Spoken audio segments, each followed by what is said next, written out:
Good morning, everyone. As the clerk of the board this morning, I'm happy to call to order this regular session of the Yuma County Board of Supervisors, also sitting as all special taxing districts on January 7th at 9 a.m. And first, I will call the meeting to order, and then I would like for all of us to stand. I'd like County Attorney John Smith to lead us in the pledge. Please join me.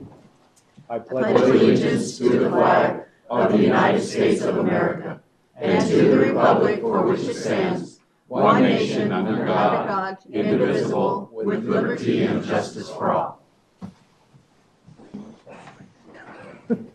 I know, I did. So the first order of business is calling for the election of the 2019 chairman and vice chairman. The nominations can be made from the dais, and more than one nominee may be offered. So I'd like to call for any nominations for chairman. I nominate Tony Reyes. I'll second it. Any further discussion? Any other nominations? Seeing none, I'd like to call for a vote on the chairman. All those in favor say aye. Aye. Any opposed say nay. I'd like a recount. Just to keep it, me too, but yeah, All just to right. keep it honest. Right. So now I'll turn this over to the chairman so that he can conduct the election for the vice chairman. Thank you. Right. Well, thank you very much. I appreciate that. It must mean that for some people I might be doing something right, not for the audience though. I just hear. Thank you very much for that vote of confidence. I hope that's what it means. It is. All right. well, sure. Okay. Well, then I'll open the nominations for vice chair. I'd like to nominate Russell McLeod. I'll second that. There's been motion and second to nominate Russell McLeod. Are there any other nominations? If not, I'll take a motion to close nominations. So moved. Second. Been motion and second to close nominations. All those in favor of closing nominations signify by stating aye. Aye. Okay, there's only one nomination. All those in favor of the nomination of Russell McLeod to serve as vice chair signify by stating aye. Aye. Anybody opposed? No, you don't want to recount? You're the vice chair. Thank you very much. And that concludes that section of the agenda. The next item in the agenda is call to the public, and call to the public is held for the public's benefit to allow individuals to address issues within the board's jurisdiction. Board members may not discuss items that are not specifically identified in the agenda. Therefore, pursuant to Arizona revised statutes, action taken as a result of the public comment will be limited to directing staff to study the matter, responding to criticism, or scheduling the matter for further discussion and decision at a future date. Now, if anybody is here that has an item in the agenda that come up later, I'll open that portion, that item, so you can, we can discuss it at the time. But if there's anything in there, is anyone here that wants to address the board or any issues at all, this is the time when you can do it. Is there anybody on the agenda is there anybody in the public that wants to address the board on an issue that isn't in the agenda? If not, I'm going to leave this item open throughout the meeting so that we can, take comments throughout the whole process, okay? We are gonna now open presentations, proclamations, and appointments. During this segment of the agenda, board members may discuss the presentations and proclamations, may announce appointments to the Yuma County Planning and Zoning Commission and the Yuma County Board of Adjustment. No legal action will be taken. These are appointments that are made by individual board members, and they're not really subject to the rest of the board voting on them. It just gives us an opportunity to appoint someone within the context of the meeting. Are there any appointments that members would like to make to either the Board of Adjustments or the Planning and Zoning Commission? Mr. Chair, I'd like to reappoint Tim Bowers to the Planning and Zoning Commission. Right. Okay, let the record reflect that there's been an appointment made by Supervisor Porches. And it's a reappointment, right? You would like to continue. Yes. All right. Any other appointments? Any other appointments? None? Now, the next item in the agenda is the presentation of the county line by Yuma 77, the Yuma County Government Channel.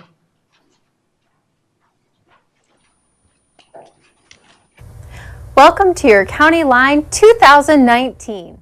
As we step into a new year, your county government is poised better than ever to provide the services you've come to expect. As we look forward to the coming year, we're going to look back over 2018, where we experienced new faces, some changes, and new services.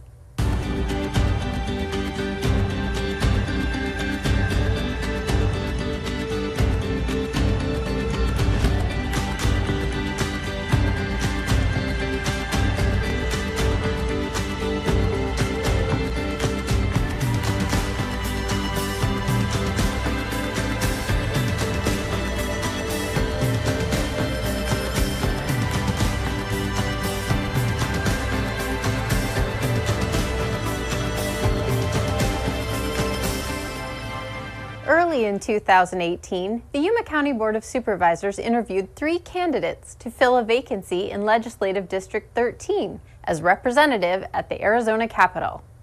Ultimately, they chose a longtime member of our Yuma County community. Tim Dunn, a farmer with strong ties to the Arizona Farm Bureau, made the cut and has served us well over the last 12 months. Technology advances were introduced early in the spring of 2018, which assisted our health district and vector control experts with keeping you safe from the spread of disease through mosquitoes. The BG counter. It does the same as many mosquito traps in the nation, but with a technological twist. The new device automatically differentiates mosquitoes from other insects entering the trap, counts them, and wirelessly transmits the results to a cloud server. This allows our vector control workers, who cover all 5,500 square miles of Yuma County, a definite advantage at monitoring trouble spots and dispatching countermeasures quickly. Our Public Works Department also made some changes with technology to improve traffic flow, make driving safer, and save money. During the spring, the Grid Smart video detection was installed in the foothills. The equipment might look like Big Brother cameras are watching, but this device is designed to improve traffic flow through intersections. Basically, the cameras help eliminate traffic congestion. That same month, some pedestrians in the foothills may have started hearing a buzzing sound while at certain intersections. That's because our Public Works Department installed accessible pedestrian signals at some locations. These special devices are used to communicate walk and don't walk tones for pedestrians who are blind or have low vision. More traffic in the foothills means more traffic control is needed. That's why residents noticed a new signal put up in September. The signal became operational at Foothills Boulevard and 48th Street. And while it's not a traffic signal, the Public Works team partnered with the U.S. Fish and Wildlife Office and Castle Dome Museum to open a road temporarily so the public can enjoy the Castle Dome area. They manufactured, mounted, and installed the 15-mile-per-hour signs needed. This way the road could open and everyone can enjoy the Kofa Wildlife Refuge.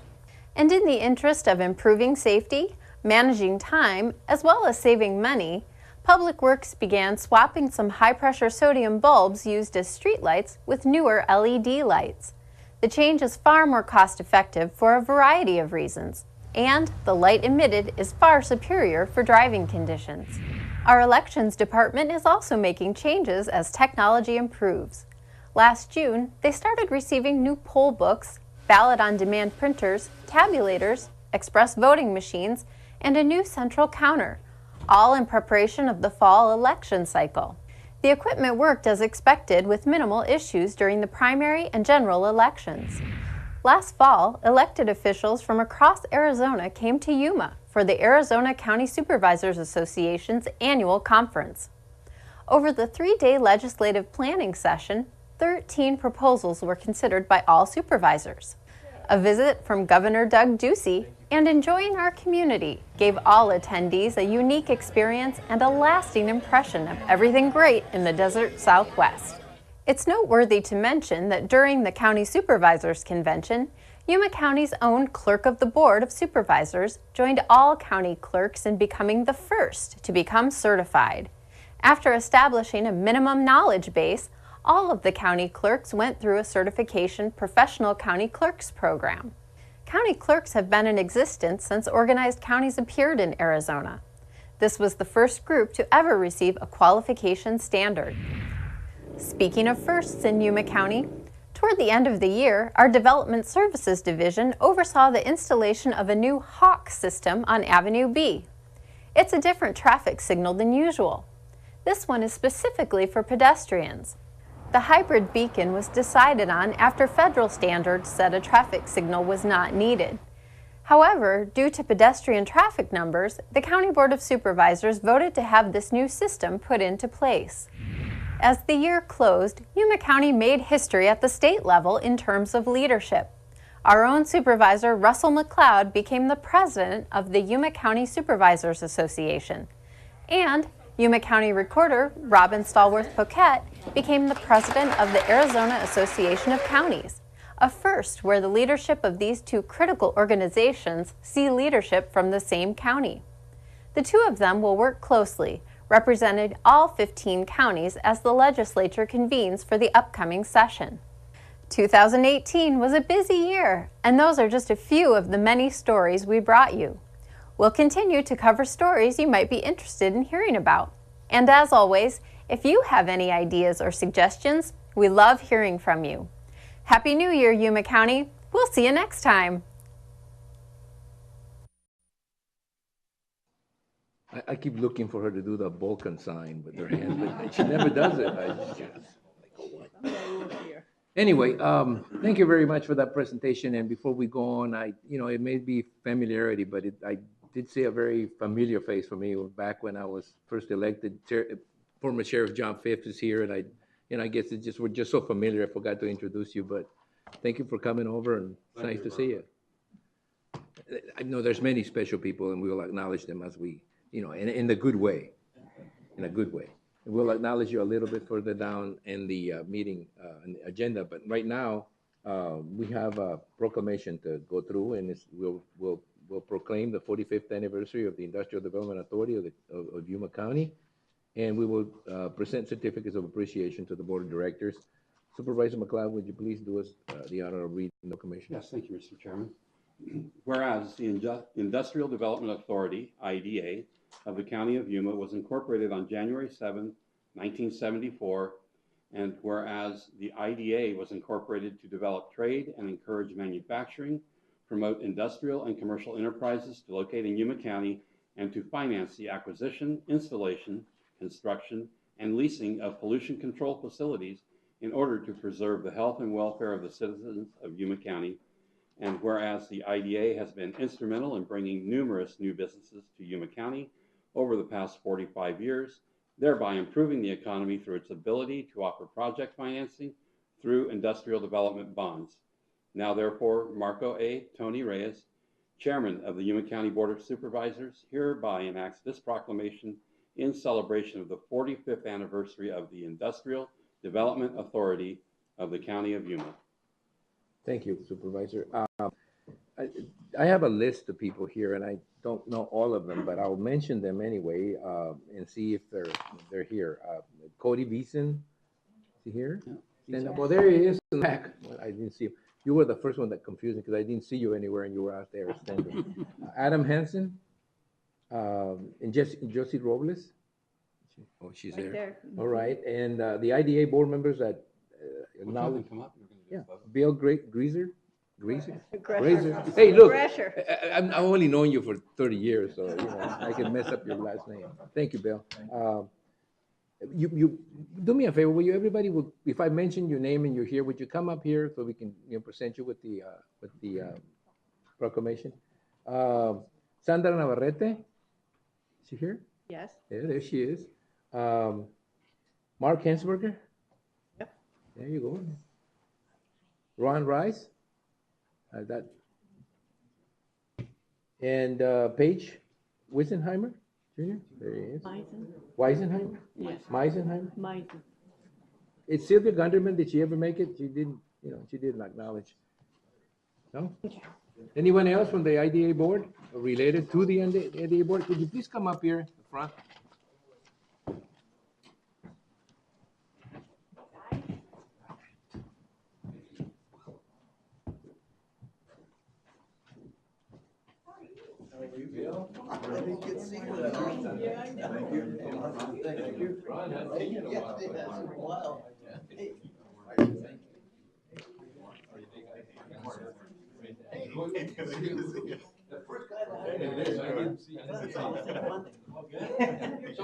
come around and look that way.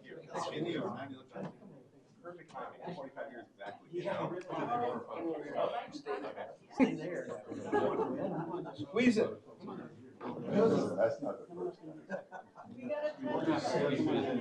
Yeah, you gotta, look, do it sideways, don't be, you wallet it up. Turn the other way. Double up. Oh, double up, oh. We'll turn this way, you're in the middle. As long as I'm not next to Russ McLeod. But you wallet. Oh, here. Oh. This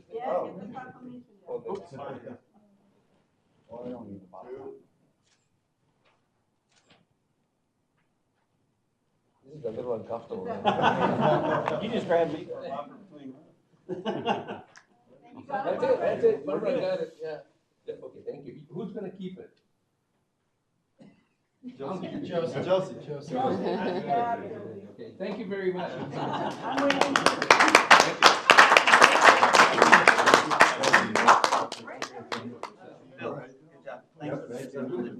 Okay, yeah, good.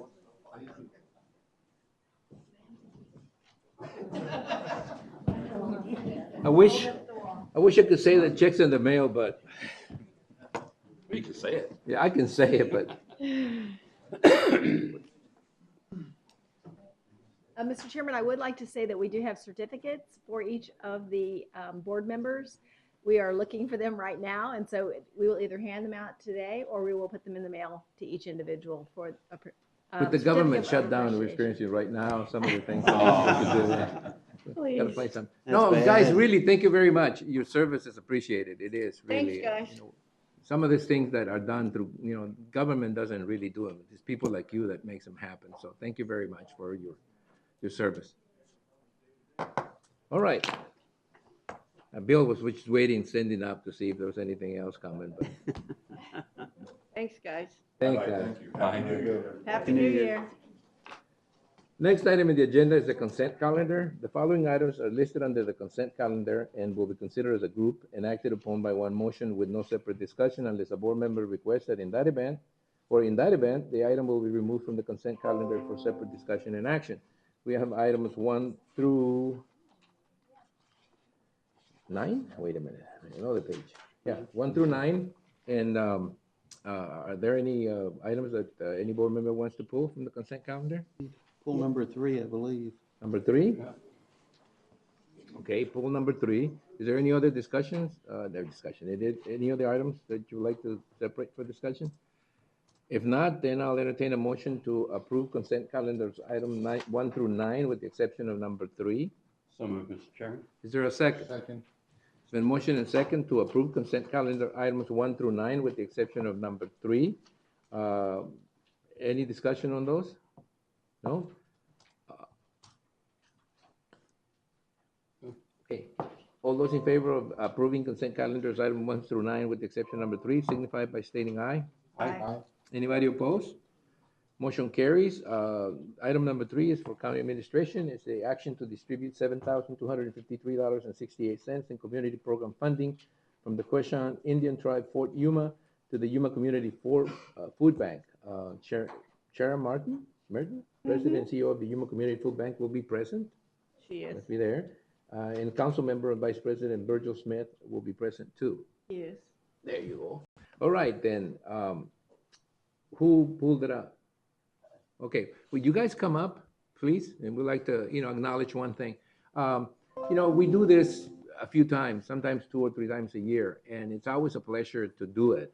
But really, we take too much credit for it. It's actually more the Quechan, the tribe that provides these funds. But the only thing we're asked to do is find a proper entity to direct them to, and normally they suggest who we do this to. So thank you very much. The support's appreciated. I know that it goes to do a lot of good, especially considering the kind of issues that we're facing continually in the community with food scarcity. We do. So, okay, so I need a motion and a second to approve the item as presented. So moved. Second. There's been a motion and a second to approve the item as presented. It would be to distribute the money to the Yuma Community Food Bank. Thank you very much. And all those in favor of the motion signify by stating aye. Aye. Hugging is considered appropriate. It doesn't add any more money, but Hugs come without a cost. I know. Thank you very much, both of you. Thank you. Thank you very much. Happy New Year. That takes care of that item. In the agenda, we have a swearing-in ceremony that will take place basically whenever the judge, he's got a very busy schedule this morning, and he's already advised Judge Haas, the presiding judge, that he would be in between 10 and 10:30. We're moving through the agenda pretty quickly, but we do have a lot of items for discussion and action. This items, we'll open each of the items separately for discussion and action as appropriate. The first item in the agenda is for human resources. It is to approve amendments to personal rules and regulations, Chapter 1, 101 definitions, Chapter 2, 213 demotion, Chapter 3, 302 voluntary grade decrease of or demotion, Chapter 4, 403 use of pay time off, and Chapter 6 voluntary grade decrease. I don't know, this didn't sound very positive, but so okay, go ahead, Felicia. Good morning, Chairman Reyes and members of the board. Felicia Frosto, Human Resources Director. Happy New Year. Yes, what we're bringing to you today is every quarter we update various different rules, and our current rules that we're wanting to make revisions to were in Chapter 101, 213, 302, 403, 605, and what we try to do is we try to basically if one particular personal rule such as PR 605, which is the voluntary grade decrease, had any type of overlapping with another rule, we wanted to make sure there was consistency. So that this way, what we did in 605, maybe we needed to make changes in 302. So you'll see that that's what occurred. That's why many times when we do bring certain rules to you, it's just one rule and we make some amendments to that particular rule. But this one had an impact on various different areas. As you'll see, what we had attached for your reference to read was a red line version of all the recommended changes. The recommended changes were as specified to the voluntary grade decrease. We had incorporated the voluntary grade decrease back in 2010. And what we were trying to do at that time was be able to provide employees an opportunity that maybe they went into a position that they felt that maybe it became somewhat overwhelming for them to perform. And so instead of them saying, I'd like to just resign and leave, they wanted to go ahead and see other opportunities within the county that cause them to be placed into a lower grade. That's why it's called a voluntary grade decrease. When that would occur, what would happen is the employee had no impact to their salary. So I received a promotion, I wasn't able to perform those duties, and then I decided that I wasn't ready to perform those duties, or I felt that those duties were truly above and beyond that I really wanted to pursue. And so I've now taken a voluntary grade decrease, but I kept and retained that higher salary. So what we wanted to be able to do is we wanted to be able to align it that if you take a voluntary grade decrease, you would then receive a decrease in the amount that you received in your original promotion. So normally right now our promotional increases are 5%, up to the 5%, or if there's anything that is going to get them to step one of that new grade. So we might have some individuals who have received a 12% increase because they were at such a lower grade to start with. Then we would make those adjustments at that time. But the employer is fully aware of this, so that this way it also doesn't cause compression between another employee. So that's what we were trying to do here to align, and that's what the major concerns that we had with regards to the voluntary grade decrease. So with that, may I open it up to any questions that I would be able to answer for you? Any board member have any questions? Yeah, sure. I believe, if I recall right, there were 3 comments and it looked like you addressed all 3 of them, correct? Yes, sir, I did. Those comments were incorporated? Yes, they were. And then for the board members, I'll put your attention to our page 220. And Felicia would be page 5 for you.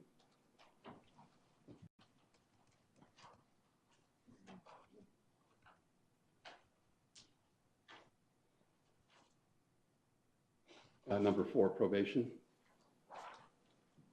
Yes. Bottom of the page? Okay. Yes. So the question I had on that, I don't think I agree with that. It says an employee who is on original probation when assigned to a voluntary grade decrease, shall serve a complete original probation in the new position. Except as otherwise provided in these rules, a demoted employee shall not be required to serve a probationary period in the position to which demoted. So when I'm reading that, my mind goes to an employee that we have hired. They are not performing well in that position, or sometimes there's conflict with supervisors. That happens in the workplace. You might be a competent employee, but you just can't get along with the supervisor. So you seek another opportunity because you can see the handwriting on the wall. You may not make it. So you jump down there with a week left on your probation. That doesn't seem right. I think that probation period should start again. If you aren't making it and you jump ship to another position, I think the probation should start over completely to give that supervisor an opportunity to determine whether that's a desirable employee before it becomes very, very difficult to remove them. Right. And actually, Chairman Reyes and members of the board, Supervisor McLeod, they do. So if I take a voluntary grade decrease, I needed to finish. I cannot currently be in my current position right now and just decide to jump ship. I have to finish that original probation. And once I complete that original probation, now I can go ahead and look for other opportunities to request a voluntary grade decrease. And then at that point, when I do, I now serve another 6-month probation. It may not, if there needs to be rewording, that's exactly, but that's what our current procedure is, so that this way it gives that onboarding supervisor and that employee the opportunity to establish their relationship and that person to feel comfortable in their role. Did you get it? I think you can construe it to say that. And it's so a little confusing. And so if you reread it, you shall serve a complete original probation. So in the new position means that the one that they were hired for, right, according to what you just said. Right.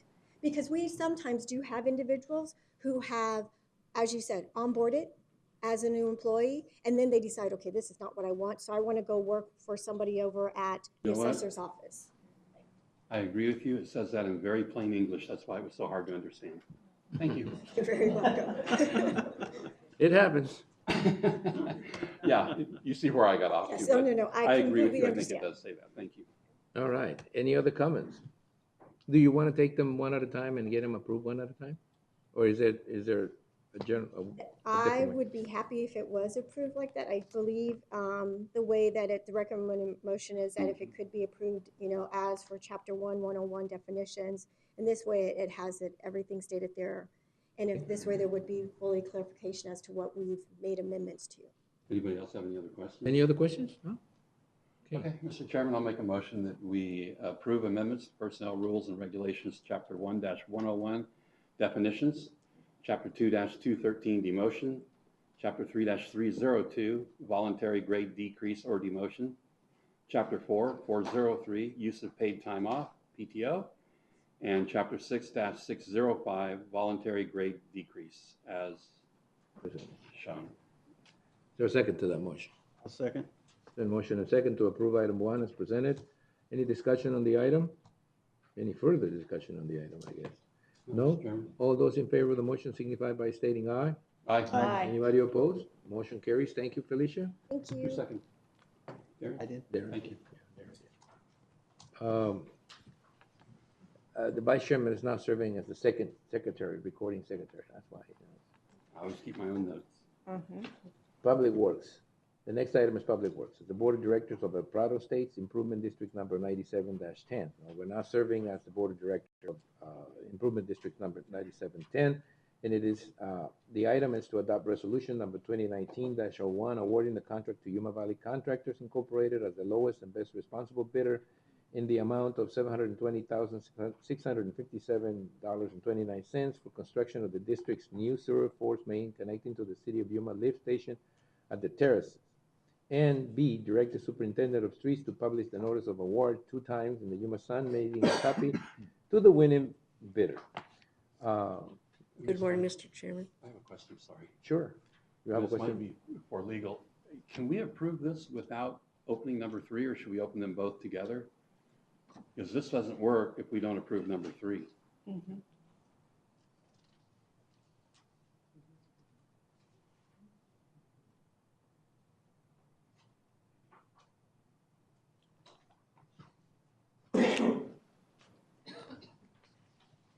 thinking maybe we Wouldn't- would need to approve 3 first, or? No, that doesn't seem like it to me. I mean, it seems to me like the next item is for the actions to be taken after doing I think it's listed correctly that you could go in the order listed. that. Well, We gotta that's what it approve looks this like to and me. then Like you approve approve that, without approving that, there's no need for the second one. Okay, All right, I'm good, thank you. all right. Good morning, Mr. Chairman, Stallworth. members of the board. Rachel Stallworth, Yuma County Public Works. If you'll recall, in September, we opened bids and we had one bidder, a successful bidder for the $720,000 contract.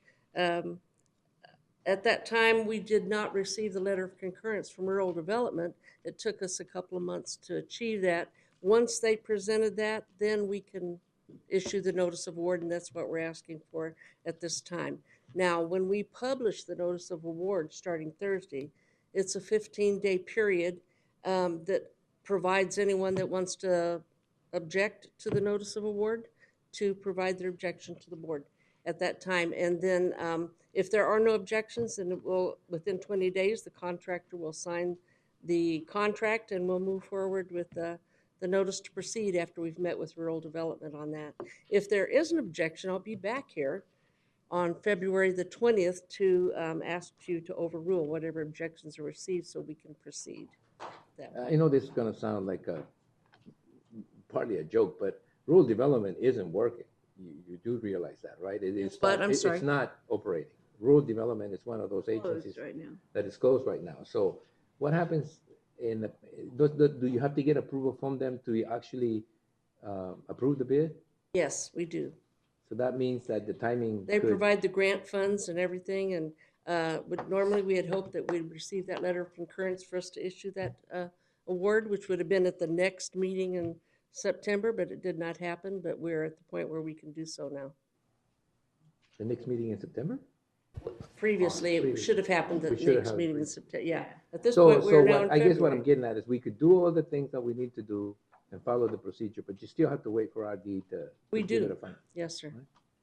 We Let me, now have that. let me clarify. No, we You have already have we have the approval from rural development now. Mhm. This happened before the shutdown. Yeah, but So I'm talking about- We I'm need, talking we about can accepting the proceed bid. right now. No, it's not a matter Well, about they- whether we they've want to approved the proceed bid. or not. Rural development approved. Yeah, they approved it The going out Issue to the bid. notice of award. Well, Right. they- Yeah. The they notice of award. award, doesn't, that, maybe the question is, do you need their approval to give the notice of award? We do, yes, sir. Oh, on top of it. That's right. We now I- have that. Yeah. have it, that's the point. He's thinking because of the shutdown, we don't have it, and we can't get it. Oh, in other words, can we follow through with everything we need to do without getting any action from RD? We received it prior to the shutdown, too. Okay, so- all right, that's the question. So We're we're good. okay. We don't have to wait. Easy. No, we do not. All right, okay, all right. Oh, we were fine. All right, any questions on this? Okay, you have all the information you need to make a decision. I'll entertain a motion for adoption of resolution number 2019-01. So moved. Is there a second? Second. So motion and second to adopt resolution number 2019-01. Any more discussion on the motion? If no discussion on the motion, all those in favor signify by stating aye. Aye. Anybody opposed? No. Item number 2B, which is to direct the superintendent of streets to publish the notice of award 2 times in the Yuma Daily Sun. Do I hear a motion to approve that? Because I separated for some reason. So moved. Is there a second? Second. There's been motion and second to approve item B, 2B, which is to direct the superintendent of streets to publish the notice of awards 2 times in the Yuma Daily Sun, mailing a copy to the winning bidder. Any discussion on the item? No discussion. All those in favor signify by stating aye. Aye. Anybody opposed? No opposition. We'll go on to item number 3, which is Public Works, also El Prado State Improvement District number 97-10, and it would be to A, authorize the Board of Directors of El Prado State Improvement Districts number 97-10, the Yuma County Board of Supervisors, and the Yuma County Treasurer to execute the intergovernmental agreement for district's general obligation of $20,000 to increase the contingency funds. And B, to adopt resolution number 2019-02, authorizing the execution of the intergovernmental agreement by the Board of Directors of Yuma County Improvement Districts and El Prado States, and adopt resolution number 2019-03, authorizing the execution of the intergovernmental agreement by the Board of Supervisors of Yuma County. That's item number 3. do you want to expand on it? This is the one where we approve an additional $20,000 to, That's because right. And on RD November wanted, the 5th. wanted to have a contingency, a bigger contingency amount, right? Thank you. Yes, Mr. Chairman. We've And done- November the 5th, when you guys approved that, and now we're here to get the. Formalize it. Yes, to formalize that with the IGA and get everyone to sign that, Right. approval on that. Do you need any more information, board? Motion to approve item number 3 as presented, A and B. Second. Then motion and second to approve item 3 as presented, both items A and B, and C, excuse me, both A and B and C. Is that okay with legal? We approve it like this, items A, B, and C? Okay. Any discussion on the item? No? All those in favor of the motion signify by stating aye. Aye. Anybody opposed? Motion carries, and then we'll move on to Thank something you. else. Quick Public comment, Works. Mr. Thank you. Chairman. Yes, hold on. I just want to thank Rachel for Yeah. all of her work on this. I agree. And everything she does with the improvement districts. Thank you. She's got hundreds of them. And I know this has been a ongoing This is like that retention event. between So the just cities. wanted to thank her and recognize her for all her work. Thank you. This is not, a salary negotiation yet, is it? We're not right there? Oh, okay, good. Then thank you very much. Item number 4, Public Works, discussion and possible action to adopt the program for acceptance of public right-of-ways for Yuma County maintenance. I'm sure that that's one of the reasons why the former sheriff is here, as I'm firmly aware. Okay, Judge, it's up to you now. Morning, Mr. Chairman, members of the board, Josh Scott, Public Works Director. So we've discussed public roads, public right-of-way a number of times over the past several months. And based on our discussion at the November 19th board meeting, staff has put together the draft acceptance plan that's included in your agenda. I think it captures what we've discussed over the last several presentations on this subject. So I don't want to read the whole thing here, but I do want to touch on a few things. Primarily the eligibility criteria. The first couple in there, 1 and 2, they just ensure compliance with the statute. I think we've kind of beat that statute up a bit in these presentations, but 286705 has the date requirement on when those roads have to have been laid out and opened and established. Criteria 9 and 10 put some bookends around the traffic. There's some average annual daily traffic counts in there. So we've got bookends of a minimum of 15 and an upper limit of 400. So we start getting into the 400 range. That's a pretty significant amount of traffic, and we probably need to look at something other than just minor maintenance. And then a minimum of 15. That'll help establish that there's continuous traffic on that road, and also we're looking for bang for the buck here, so there's enough traffic and residents there to warrant our maintenance of that road. Criteria number 12, the road must serve at least 6 dwelling units and then 1 dwelling unit per 1,500 linear feet of road. There's no magic with that number 6. It's a number that we came up with as we discussed internally or at the staff level this and looked at other counties' plans. So 6 seemed to be a good minimum. And there's some other criteria towards the end here I'll talk about. If a road didn't meet that, there may be some other mitigating factors on why the board still might want to accept a road. Number 13, that references a single property owner who owns more than 20% of the land fronting the road. We talked about this at the last board meeting, or the one on the 19th, and the board wanted some discretion there. It was staff's recommendation at the time that we don't include a road in a situation where a single owner has more than 20% of the property. But so I loosened that up, and basically if there is a situation where an owner has 20% or more, they need to provide us with an explanation of what their intent for that property is, so that we don't end up taking on the responsibilities of a developer or a future developer. And then my intention would be to include that with the staff report to the board that explanation and staff's recommendation on whether or not the board would accept that road or not. So I think I covered that one. And then number 14 at the end, other criteria to be considered. These aren't make or break criteria, but these may be mitigating factors for your consideration. So in a situation where maybe we only have 5 dwelling units on a road, but it also serves a water company or maybe a power substation or something like that, that might be something for the board to take into consideration on whether or not a road should be accepted. And then, then the document moves into the process portion, just covers how residents would go about getting a road accepted. So the first step would be to circulate a petition, submit that to Public Works. We'll go through the process to verify the signatures, pretty similar to what we do now with improvement districts, to make sure that we have enough residents on the petition. And then assuming they're valid and the road meets the other eligibility criteria, we'll go out and do an inspection in conjunction with engineering, and then we'll prepare a report to the board and get it scheduled. And excuse me. If the board elects to accept the road, we'll bring it into our maintenance system, and then funding of those maintenance activities will be through the regular budget process.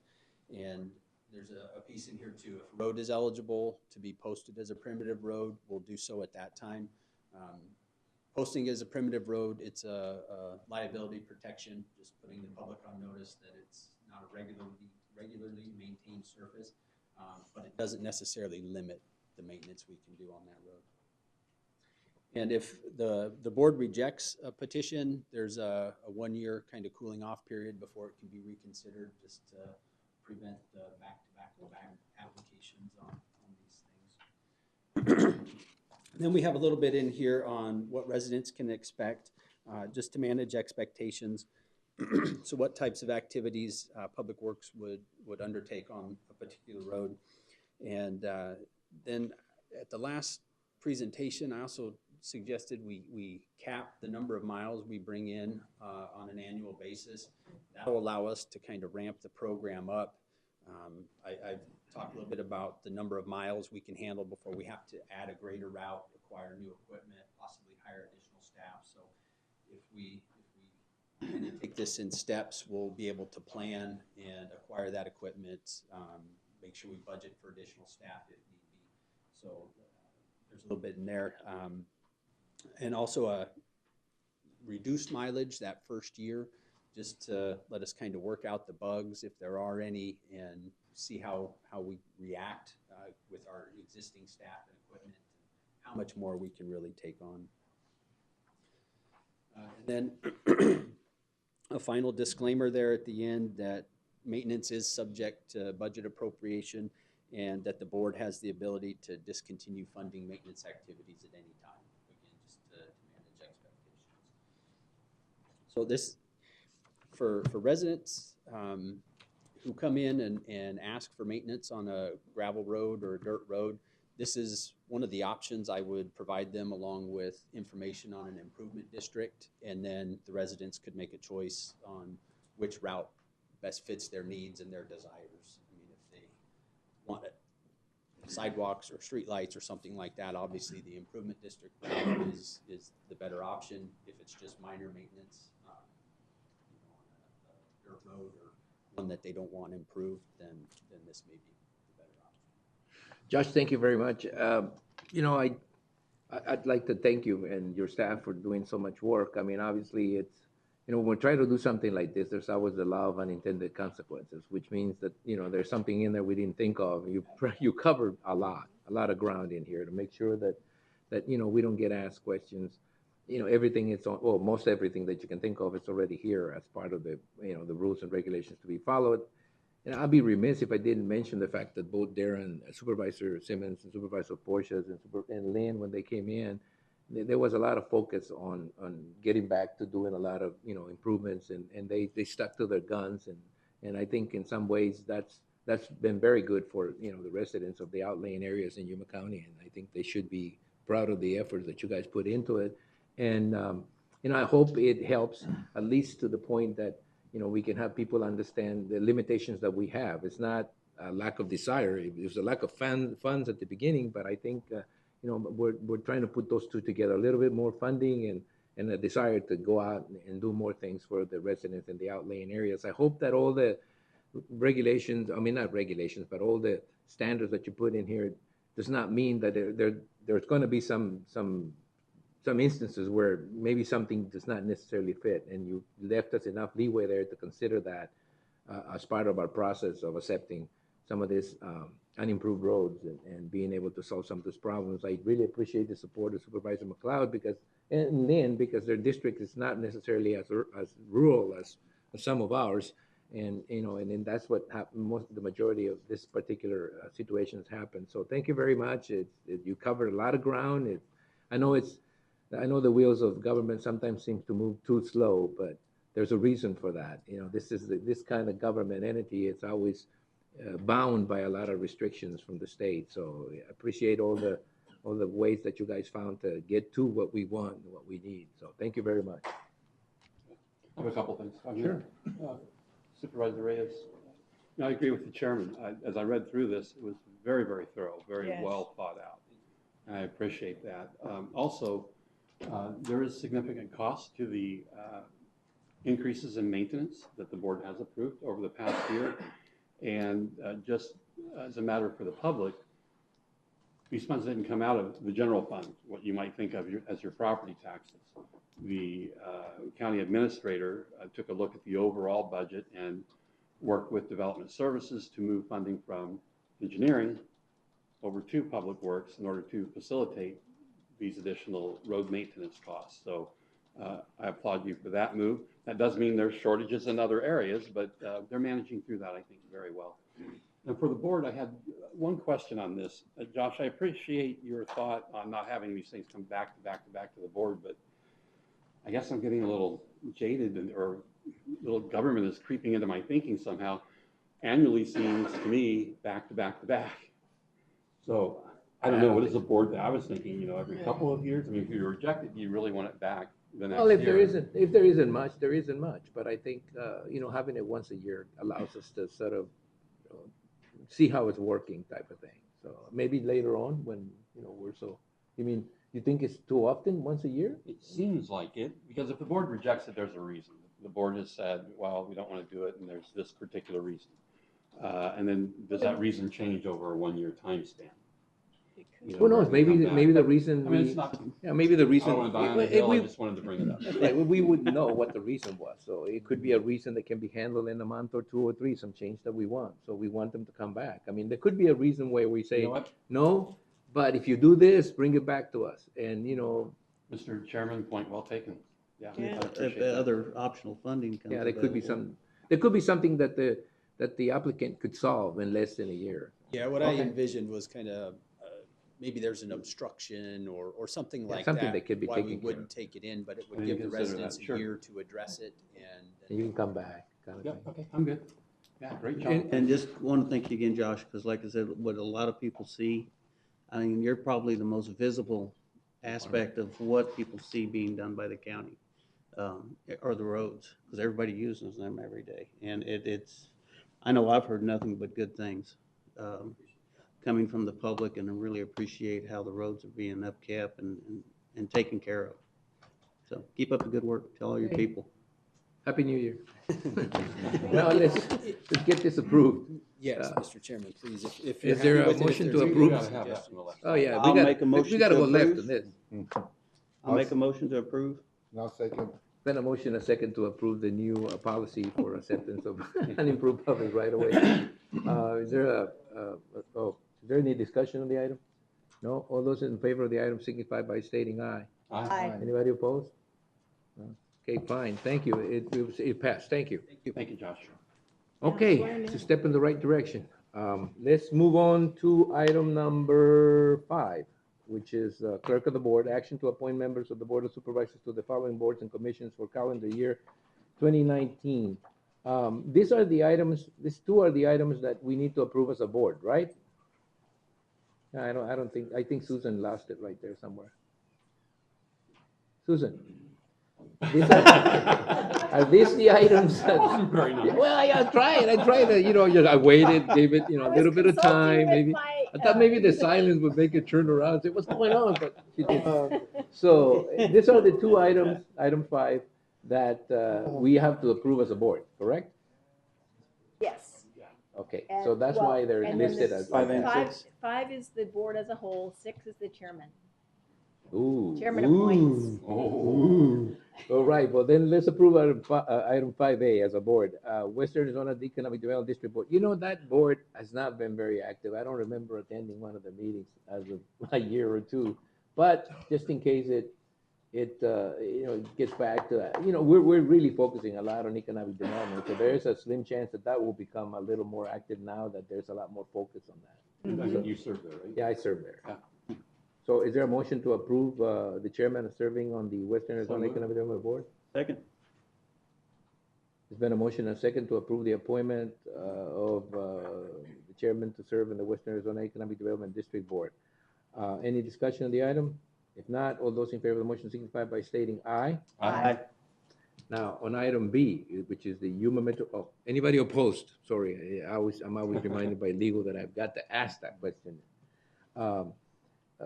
On item 5B, which is the Yuma Metropolitan Planning Organization Executive Board, the members that serve there are wanting to continue serving there, right? And those members are Russ McLeod, Supervisor, myself, and I think Supervisor Porches. Supervisor Porch is the alternate. That way it works? Okay, then I'll entertain a motion to go ahead and reappoint the current. Oh, you're a full board member, right? Yeah, the alternate is something else. Okay, so there's two members that get appointed to the Yuma Metropolitan Planning Organization. They are Supervisor Russell McLeod and Supervisor Martin Porches. They are both ready to continue serving on that board, so I'll entertain a motion to reappoint them for another term of a year. So moved. Is there a second? Yeah, I guess they don't want to serve in there. Oh, second. Yeah, okay. I'm sorry. Okay, there's a motion and a second to reappoint those two board members to continue serving in the Yuma Metropolitan Planning Organization. Any discussion on the item? No? All those in favor of the motion signify by stating aye. Aye. Wait a Aye. minute, I'm the one that appoints that. I don't No. even have to have you guys vote on it. Hey, Isn't that correct? This one is by the board. Oh, this was by the board. This is not a good start for the year. So Lynn's not serving So anymore? Lynn is not? Yeah, I have been. I thought You were at one you were the PO. alternate? No, I've been on it all this Double time. check. Double I am check. so sorry. See, that's why I thought I'm I was a looking little at it. confused. That's why there was My a fault. Slow down a little bit. long pause when I was Well, going. you should have said Speak something up. because as Russell, you can, did as you you want to can take tell, my place? as We you can do can, that over, Mr. Chairman. Okay, All right, you all take right. YMPO and I'll No. take Greater Yuma No, Economic no, that's what I was Development. thinking. is there a list of who serves This has where not been that you have available to us? Give me that list, will you? It's a lot easier You and now. Martine, right? It now. is me and Martine. You thought it was Yuma Greater Economic Yes. Development. I knew that's what you Yes, thought, so. that's weird. Yeah. I He was just wasn't trying to gonna say sneak in and anything. get appointed to another board. Eventually. Okay. No, we would have fixed it later. No, we wouldn't. gotta fix it He now. would have not, he would have refused to leave. I know him.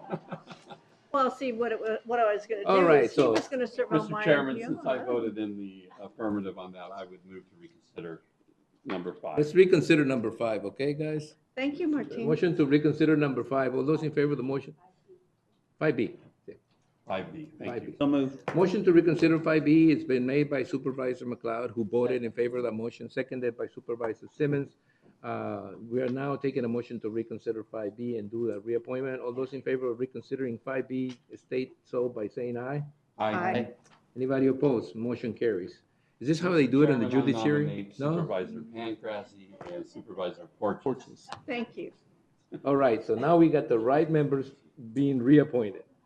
Okay, we the have a two second? Ps, Pancrazy and Porches. It's a new Yes. year. I hate to, state that twice.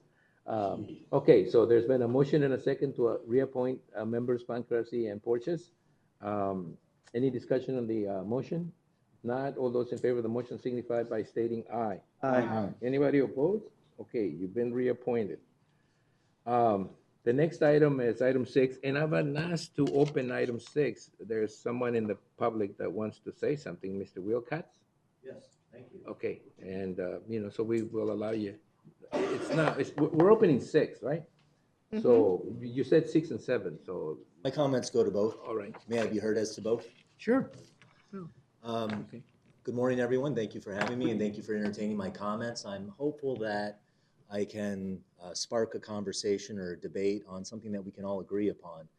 One of the things that I don't think that many people are aware of in Arizona is the classification of animal cruelty under the Arizona revised statutes.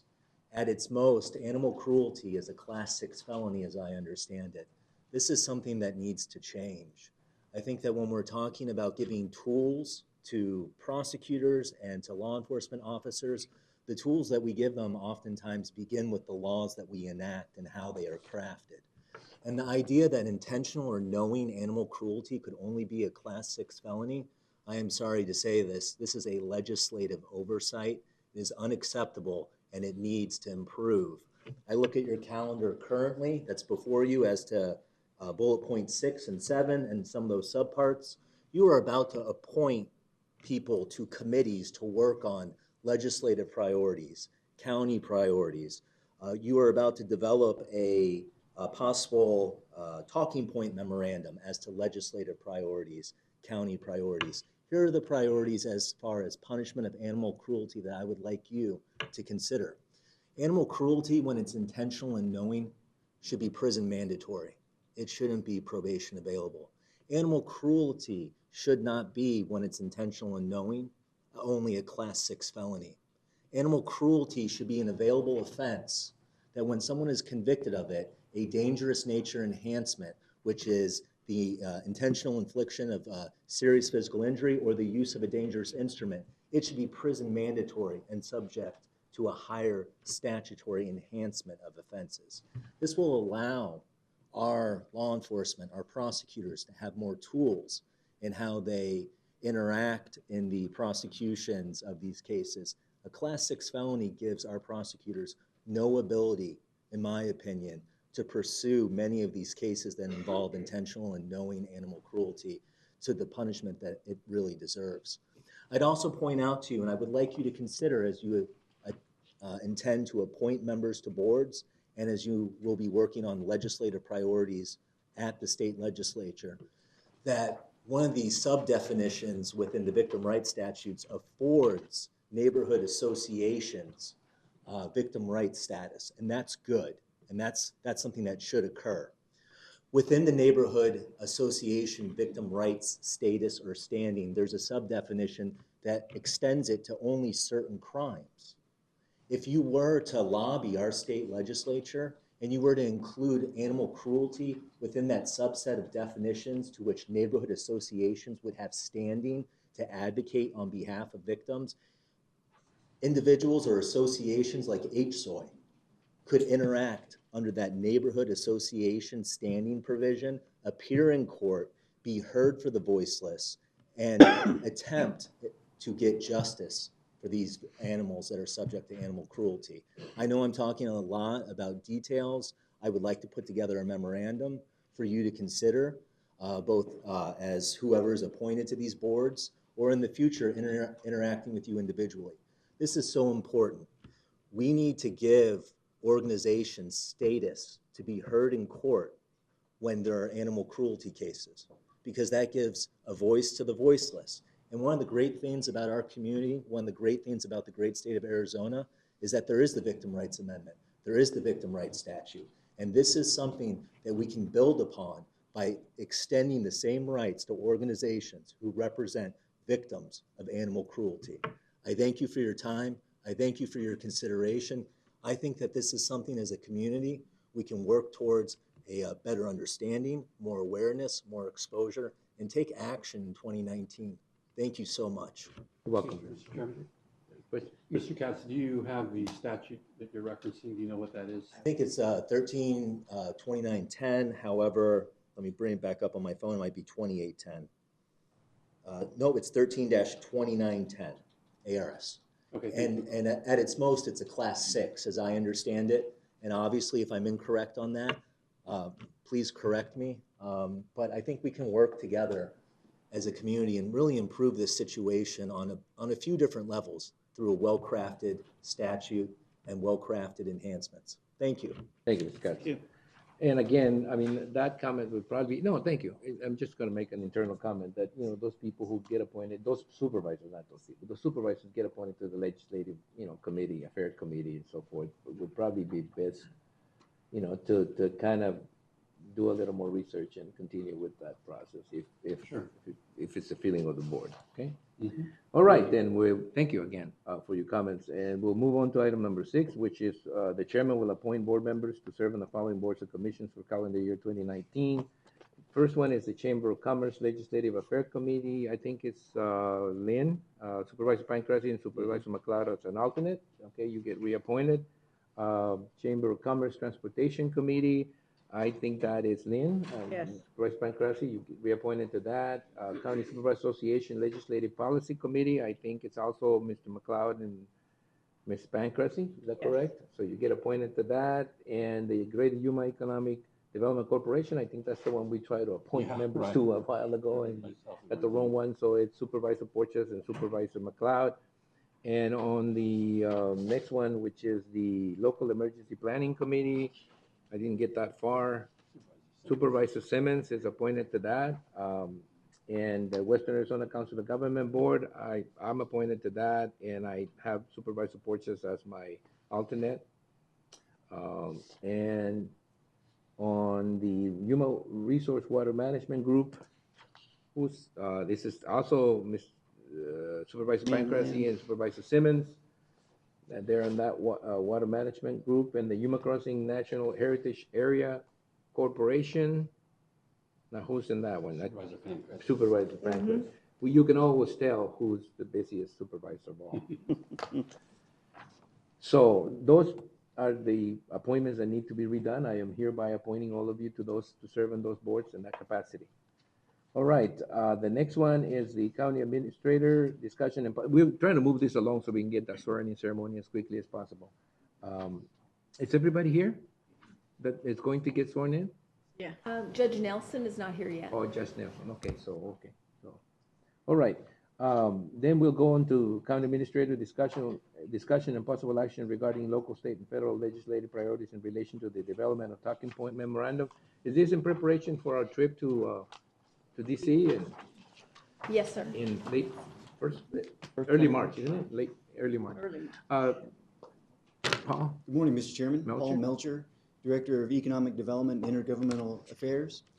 Mr. Chair, quickly this morning, what I wanted to do with the board is to review the current talking points, go through them, determine if you would like to have the items carried over for the same talking points, and then to see if you would like to add any. So as we go through here, I'm going to touch on each one individually, just give you a brief description of what has transpired, some anticipated work afterward, and to give you an update also on some follow-up that I'm going to conduct as part of the development of the talking points. So Mr. Chairman, beginning first with PILT, our goal has been to get a long-term appropriation, at least 5 years identified for PILT funding to keep that moving forward. It's still subject to an annual appropriation, so we would recommend that we keep this one on as a talking point to underscore with the Arizona delegation the importance of the continued PILT funding. The Restoring the State Criminal Alien Assistance Program, we've looked at these each year in terms of attempting to get the funding. We know that the funding from the federal government is deficient in terms of the offsetting those costs. And at this point, nothing has changed. We have not seen an increase in the available funding from the federal government, so it seems to be an ongoing issue.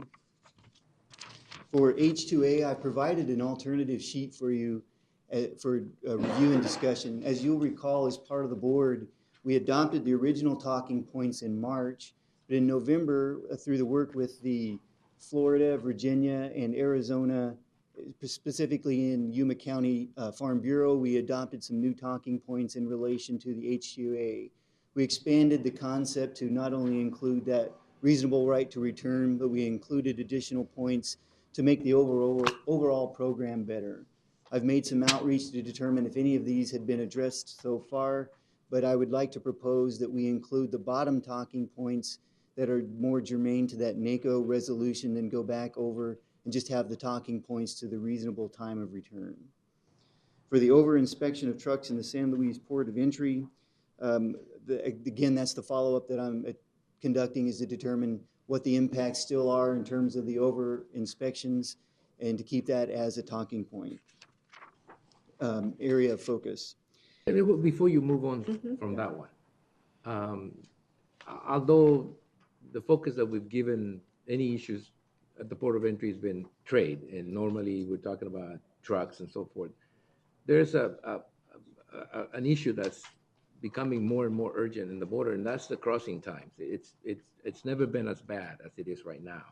I mean, you go to Mexico right now and you can guess between 2 or 5 or 6 hours to get back, which is unusual, way unusual. I lived in the border for 30, well, a lot longer than that. I'm just not going to admit it, but a lot longer than that.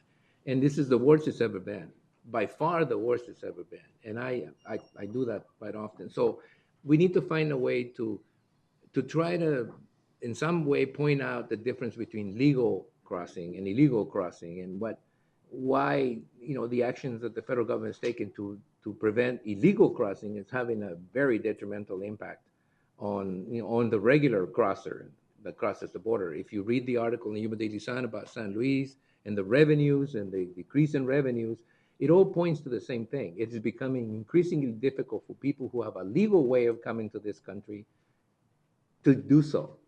The lines, I mean, the Border Patrol has a border crossing statistics. I mean, not statistics, but you have an app that you can check the times. You check the times, and every time that I've ever checked the times, the port of entry in San Luis, Arizona has the longest waiting periods of any port of entry throughout the whole south border. That is, we keep going back to Washington and asking them to provide us with more border patrols. We're asking them to provide us with more infrastructure. We're asking to speed up, truck traffic. But the fact is that regular border crossing, it's getting to a point where it's so unpredictable and so bad that it's just creating an economic crisis, because that's the kind of word that everybody uses out there. There's an economic downturn that can be pointed directly at the fact that legal crossers aren't able to cross the border to do their shopping or to come over to visit. And that, to me, we need to start including it as part of our package of requests, that they, we understand the focus on the legal immigration. I do, and I understand both sides of the comment, both sides. But the fact is that legal crossers are being left behind in all this zeal to build a wall or do other things. And that's really, to me, that's really going backwards in time. They just built a $6.2 million pedestrian crossing facility. I used it yesterday. They had 2 lines open in the pedestrian facility. They had 12 cubicles they could use. They were using 2. So, what's the point of building these beautiful facilities out there if they're not going to staff them and, process people? To cross on foot took me an hour on foot, and the line was less than a block long. It's just incredible. And I did that. I walked over because I didn't want to drive over, because the wait time was 2.5 hours driving over yesterday afternoon. That is never, that I remember, that has never happened. And it's happening now, and I think we need to pay attention a little bit more, because this is going to trickle. It's going to have a trickle effect in the whole county. And, people are avoiding coming through San Luis now. If you're coming from Mexicali, you cross over in Algodones, you cross over in Mexico. You won't cross over in San Luis. Well, even, Mr. Chair, even when you cross over in San Luis to go into Mexico, when you come back, you go back through Algodones. Yes, Because you can't get back through. It's faster to go all the way around and go through Algodones, or even Calexico. It's faster than trying to cross at Yuma. But anyway, I want to open up that particular area where this crossing for, I know it's over inspection, so I just didn't find anything in there that we could stick this argument over, where we're saying, look, what we want to do is tell the federal government, yes, we agree, the border, you have to protect it against illegal immigration and so forth, but not at the stake of people who can and do cross over for genuine legal reasons. Okay? Sorry. I agree with you, and I think you mentioned in there the real problem is a staffing issue. It is a staffing. It's an attitude issue. I went through there. There was 12, I counted them. There was 12 officers in that area where 2 lanes were being processed. 12 officers. There was, look, let me give you an example. When this idea of the caravan came up and there was instructions to fortify the border, they closed 2 lanes for no reason at all, 2 vehicle lanes to squeeze the entrance to a much more manageable site. They're never taking the barriers out. I mean, when you go there, there's 4 sets of wire, raw wire. It looks like, D-Day, Normandy, it's not, we know that the perception out there is that there's some crisis at the border. And we understand why, and we understand all these factors. What we don't understand is why it's impacting people who have a legal way of getting into this country, who want to just go and come back. We don't agree with that. I particularly don't agree with that, and I don't think anyone should agree with that particular part of the outcome that is, happening at the border. So I do understand, what's the point of going out there and asking for more staffing if not going to be used to process people? The whole issue is that it's starting to impact the Well, small business owners on both sides of the border. On our side, for people who want to come in to shop and to visit, and for people like myself who want to go over to Mexico to shop and to visit. So it is impacting our economic development on both sides of the border. And that's the issue we need to address. Well, and you've got the 17th and 18th, I believe, is the legislative ag tour, which a lot of the state legislators attend. It'd be nice if we could get some of the federal ones to come in and attend that as well, because I think the 18th, morning of the 18th, they are down on the border during the crossing times. Yes, they are. So it would be a good time for them to see it. We still got a little bit of time between now and when we've got to go. I just wanted to add this, and I know Judge Nelson just got here, so I'm going to try to process this a little faster so we can get him sworn in. There's no point in having them here listening to all this complaining section, but just go ahead and finish up your points, okay? And Mr. Chair, the only thing I would ask, as I was writing notes, it seemed to me that would be a separate talking point than trying to combine it with Yes. the program. Yeah, I think So so. that's how I would do, right, okay. Okay.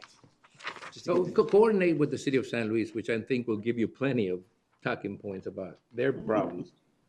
So, Mr. Chairman, moving on into the ozone, we still have the ADAPT Act that was written. We were pending, waiting that bill to drop with Senator Flake. With the transition now to new senators in Arizona, I'll just be looking for a sponsor for that to see if we can't get that legislation dropped again and get it considered. Right. For the reintroduction of the passage of the crime victim, the RTIP intercept, we're going to take a different tact this year if the board would like to see this continued as an item.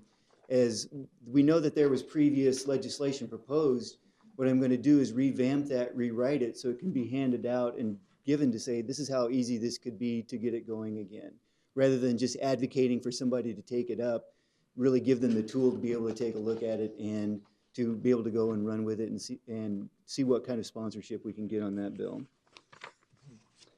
Mr. Chairman, that concludes the review. So those are the items. I would say in short, one of the other things that this year, to make sure that we have some action that takes place on those, I've been reviewing the new Arizona delegation, what legislation they've either sponsored or had passed in the past legislative activities. So one of the things I want to do as a follow-up is to see who we can get on more directly as sponsors or to be champions for these items, because it seems as though we've had these repeated year after year, and we're just hoping that somebody takes the mantle and will run with it. So that one of my ideas this year is to actually meet with them after you had your meetings to see where we can gain more traction to get these addressed more specifically. If it involves some other collaboration, state collaboration, that's fine too. I think that only strengthens our position. So that's one of the follow-up protocols that I'll have for this year. So, Mr. Chairman, those are the items that you have. I know we have the one for the wait times. Are there any other items that the board would like me to craft talking points for? Supervisor Placencia? Chairman Reyes, what about, along with PILT funding, small school, secure rural schools? That's included as part of our As talking part of- points to make okay, sure good. that they don't mess with that funding either. Okay, So it because would that be- messes with Arizona, not Yes, it just, yeah. Okay. All right, Paul, I'm sure that, like I said, we will have at least another meeting to go over some, if any of the board members would like to. The include it. CSA part, Yeah, due to yeah. cover. Yeah, You want that's to do right. the swearing in first? No, if you're gonna do CSA priorities, do it quickly. I think we can, you know. Mr. Chairman, there are no updates at this point on those priorities. We know that the legislative session starts on the 14th, so at this point, we're still kind of in holding, waiting to see specifically what does get dropped and how things move forward. So, Yeah, and as soon as you get them, you know, you get them to us and we'll adopt them and take them forward. Okay? You'll be on the LPC calls? yes. All right. Thank you, Paul. Thank you, Mr. Chairman. All right. So the last item we have in our agenda is the events calendar type of thing. So we'll try to go through that as quickly as possible. Look, we were sort of relaxed. We thought you guys were going to show up like at 10:30 or something. Good, you All guys right. are, All right. early as So, usual. Huh. you know, the first thing is the administrator and I will be talking about this a little further up. Maybe we'll figure some way to structure it better so that we get these reports done in a more structured way, or maybe even, you know, use a different format. But for right now, you know, we will begin by asking Supervisor Pancras if she's got anything to report in our activities and, you know, any future. I had a wonderful Christmas and New Year's, and and I'm back to work, and I'll be attending the opening session of the legislature as a representative for our board, and then and that's just about it. Getting back on to work on all my boards and commissions. So. Which you have plenty of. So, Supervisor McLeod. Thank you, Mr. Chairman. Last week I attended the CSA Executive Committee meeting with, so the Executive Committee of CSA, we met with Speaker Bowers and introduced our 2 budget priorities. I am very pleased to say that he was very receptive, that being the return of the budgetary requirement that the counties are helping to fund Department of Juvenile Corrections. That was a cost shift moved down to the counties when they were in budget woes. And so we've had one-time relief for the last, I believe, 3 years. Yeah. And so we're requesting that that statutory language just be removed and that the counties are eliminated from having to share in that. It takes a lot of lobbying time and education time with our legislators to explain why it shouldn't be there. So it'd be a lot easier if they just would remove it. And then secondarily, looking for relief from the elected officials' retirement plan. Mm-hmm. The reason that is state responsibility is the counties. 6 years ago, 5 or 6 years ago, when the legislature started fixing the elected officials' retirement plan, it was funded at 70%. Now that they've finished their fixes, it's now funded at 30%. And the counties were capped at their contribution rates, so even if we wanted to, which we would have funded at a higher level. So we are requesting that the state share in that problem. Craig Sullivan at CSA has come up with a very reasonable ask, and pleased to report the speaker seemed amenable to that. So he is just one person, but if he just said, no, we're not doing that, it would pretty much have died right there in the conference room. So pleased with that outcome, and also then attended the Flynn Brown Legislators Roundtable.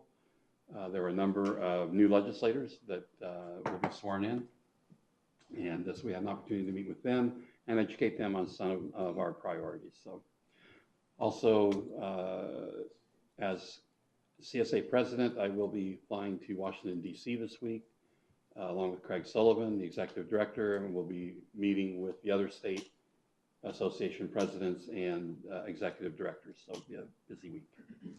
Supervisor Simmons? A lot of Christmas stuff, Dateland, Mohawk Schools Christmas programs, and participated in them in one way or the other, along with Welton Library. Safe House Santa Christmas. Claus stuff, is he?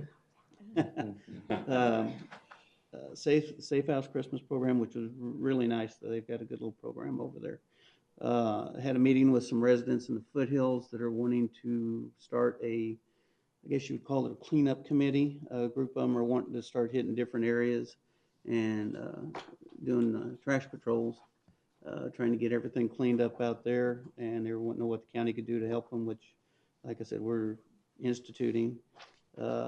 Attended a zoning hearing over some issues out in the foothills and the foothills ribbon cutting for the new Foothills Village, which they have really fixed up nice, and they're at 100% occupation right at the beginning. Good. So nice little setup over there. That's it. Supervisor Porches? I attended the YMPO meeting on December 20th. They, San Luis provided us with lunch. So that was good of them. Basically, that's it. Well, I went to Mexico and tried to come back a few times. That took me, took all my Beat that time. one. And then no, yeah, but let's speed up the swearing-in ceremony. Susan? In the interest of time, I don't have anything to report except Good. Happy New Year, and I'm looking forward to 2019. All right, well, then we'll proceed with the swearing-in ceremony. Judge Haas, the ball's in your court. Do we want to, we want to leave it open until we finish that, right? Okay, all right, so I want to bring in Getting the official. rest of the elected officials up here so we can. And congratulations to all of you who got reelected. Yes. Yes, or elected, mostly reelected. Thank you, Chairman Reyes, members of the board. Pleasure to be here with you.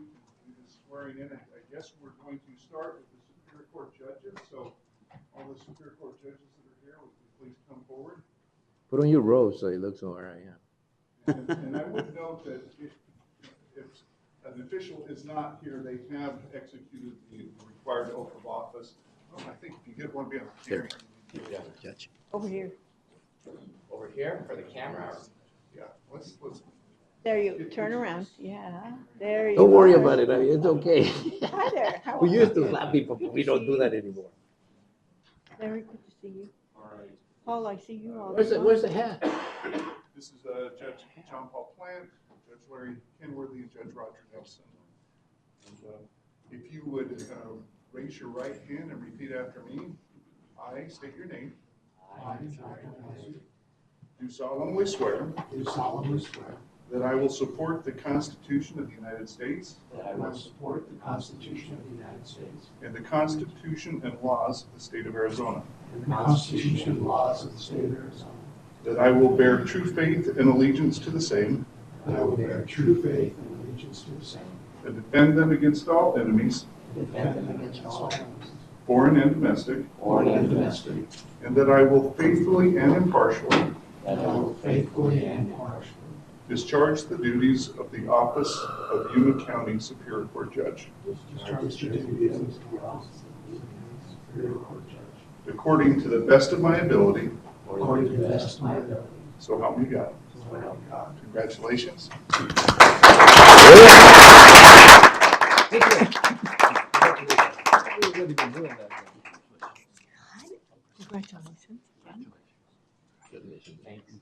Thank you. Good to see you. It feels good to see a judge this way. On the opposite The side. opposite side, you know. And next we'll ask our Justice of the Peace to come forward. It's Judge Gregory Stewart, Judge Juan Manuel Guerrero, and Judge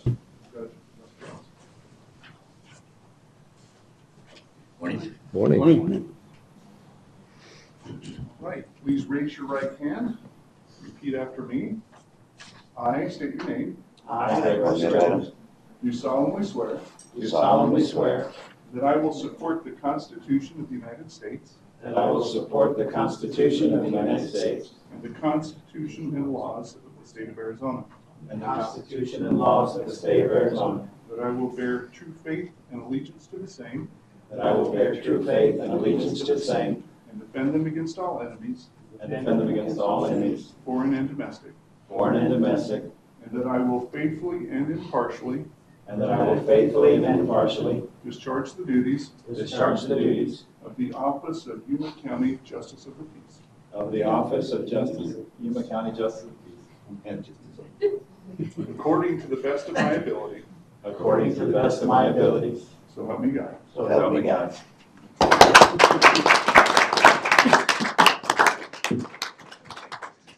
Yes. Hey, Judge. Congratulations. Hey, Juan, congratulations. How you doing? All right, going good? Congratulations, Russ. How'd the hunt go? Had fun? Dale a todos una tarjeta. Visit your Mexico card. Next, we have Constable Torres.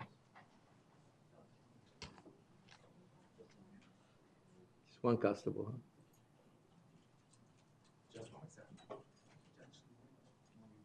This is Rafael Torres, Constable of Precinct 2. Please raise your hand. State after me.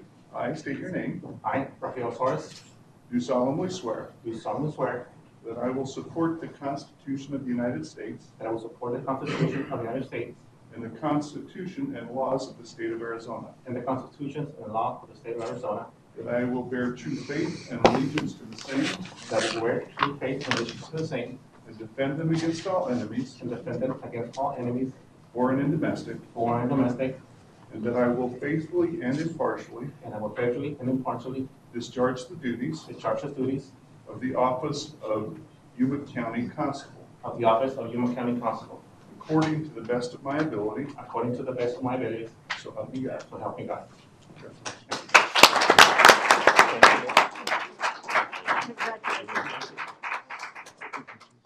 And I think that's all that we have today. So Wow, thank you. Thank you, No, thank you for Judge. coming over and doing it here. Yes. We appreciate it. And before we leave, I do see a former mayor of San Luis, Arizona there, Guillermina Fuentes, who's I'm here for the swearing in, because otherwise we would have heard from her already. So, thank you for coming. Anything else? Anything? Oh, no, she said she would. Okay, so if there be no other further business to take care of, I declare this meeting adjourned. Thank you. Oh, and here's your gavel. Your gavel's over here. I know. He had it hid. He was conspiring, in the They back hid it. there, just to make sure. I was sure I was gonna have it. I know.